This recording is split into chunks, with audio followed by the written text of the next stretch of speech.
Sa mga plantito, plantita dyan, narito, tignan nyo ang aking video ngayon na isi-share ko.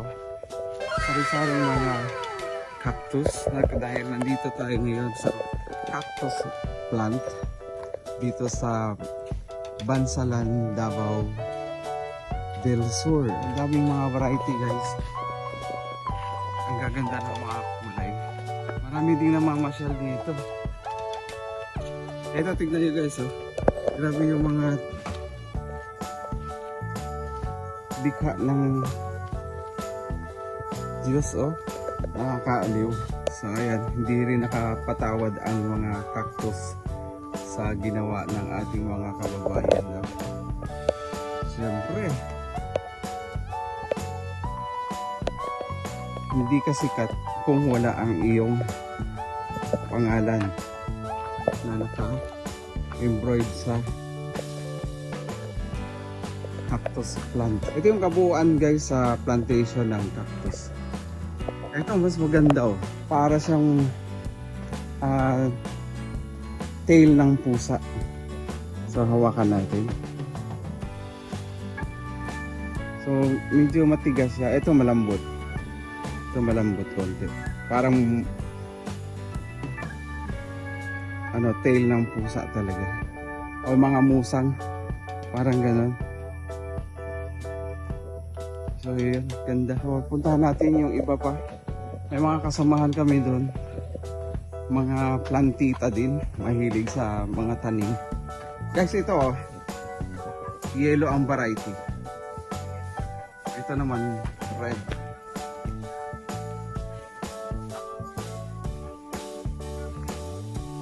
Ano sila guys, so mga plantita, mga mahilig sa cactus dyan. Tingnan nyo, focus natin.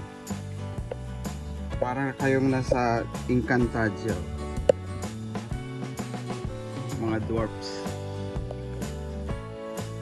Dito naman sa kabila, lavender o violet naman. Ganda. Ito parang plastic na to, kakaiba. Parang ang sarap kainin. Ito siya. Kita niyo yan. Makapag-imagine nyo kung ano yun. Ano pa lang to? Baby pa lang yan. Pakita ko sa inyo yung higante niya. Ito guys. Sa tingin niya to. Kakaibang cactus talaga to.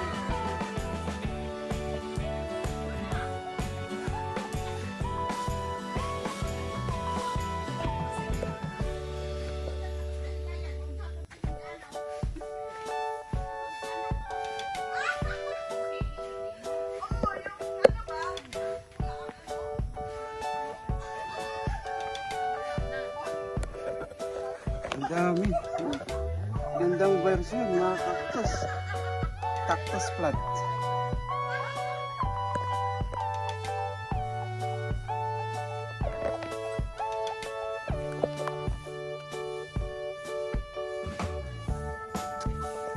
Ito guys, bagong tanim na ito. Seedling.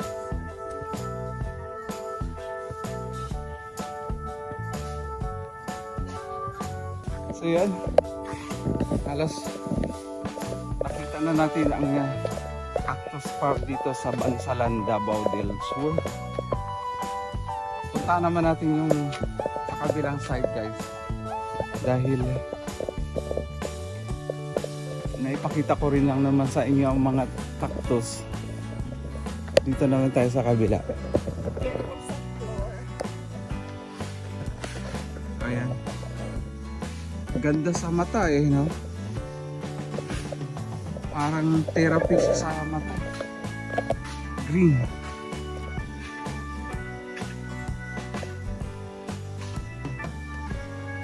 Ito naman water lilies.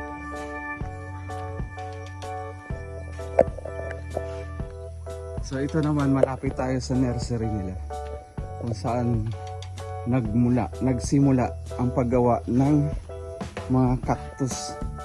Ito, nilalagay mo na ito sa isang basket, parang pinapa-dry. Tapos, ang process, lalagyan nila ng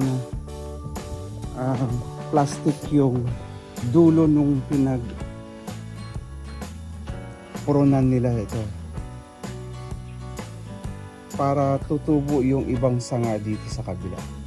So parang ganun ang paraan na kanilang pagpaparami. So ito bagong putol dun sa puno. Ilalagay mo na nila dito. Parang nag-stay nila ng 2 to 3 days. Ayan, kagaya na ito. Dito gumagawa si kuya. Puputulin niya ito. Tapos i-separate yung pinagputulan. So ito na. Ayan. Tapos, bago nila itanim sa pot. Ayan. Tapos ilalagay nila dito o kung saan man nila ma-expose sa sunlight, pero hindi siya dapat mainitan, hindi sa direct sunlight. Dito naman ibang variety.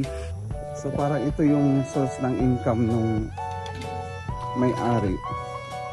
Gumawa siya ng isang area na ginawa niyang farm. So ayan yung mga kasama ko, guys.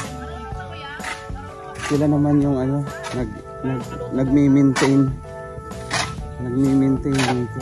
Sir, matanong ko lang, sama kita sa vlog. Anong araw yung maraming tao dito? Anong buwan? Summer. Ganun, tag-init.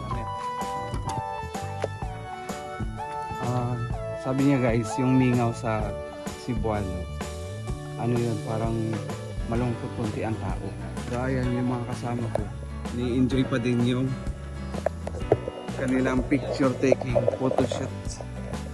Dito naman merong siso swing. I-swing mo ako, baby. Subukan natin. Kaso lang, guys, merong tubig na baka madisgrasya tayo. Doon kami nang galing, guys, sa baba. Ito yung pinasikat niyang mga artista eh. Anong tawag nga nito? Anong tawag nito? Sir? Badyang bata, badyang. Ito yung tinatawag na badyang eh.